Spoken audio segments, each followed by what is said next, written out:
Hello વિદ્યાર્થી મિત્રો, આજે આપણે તમને બહુ જ મજા પડે એવું પ્રકરણ સ્ટાર્ટ કરવા જઈ રહ્યા છીએ, જેનું નામ છે સ્માર્ટ ચાર્ટ્સ. ચાર્ટ્સ તો તમે બનાવતા જ હશો. સ્માર્ટ ચાર્ટ્સ એટલે કે આપણે કોઈ એવો ચાર્ટ બનાવીએ કે જે એકદમ સ્માર્ટલી વર્ક કરે, જેને જોઈને તમને તરત ખ્યાલ આવી જાય કે આમાં શું માહિતી આપવાની છે. આમાં તમને કોઈ ચિત્રો દ્વારા કે આલેખ દ્વારા માહિતી આપવામાં આવતી હોય. તો ચલો આ પ્રકરણમાં આપણે ચાર્ટ્સ દ્વારા માહિતી મેળવીશું.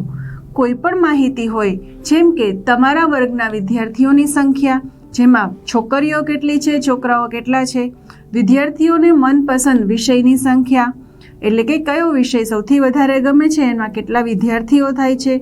ત્યારબાદ અન્ય કોઈ એવી માહિતી, ધારો કે તમારે ક્યાંય પ્રવાસમાં જવું છે તો એક વર્ગના વિદ્યાર્થીઓ પ્રવાસના સ્થળ તરીકે કયા સ્થળને વધુ પસંદગી આપે છે, આ બધું જોવું હોય તો જો તમે એક એક વિદ્યાર્થીનું નામ અને માહિતી લખો તો આ માહિતી થોડી કંટાળાજનક થઈ જાય, અને એમાં પણ તમે જ્યારે આ માહિતીને જુઓ ત્યારે તમને એકદમથી ખ્યાલ ન આવે કે આમાં શું કહેવા માગે છે. પણ જો આપણે ચાર્ટ્સમાંથી જોઈએ, ચિત્રો પરથી જોઈએ અને એક કોષ્ટક બનાવેલું છે એના પરથી જોઈએ તો આપણને તરત જ ખ્યાલ આવી જાય.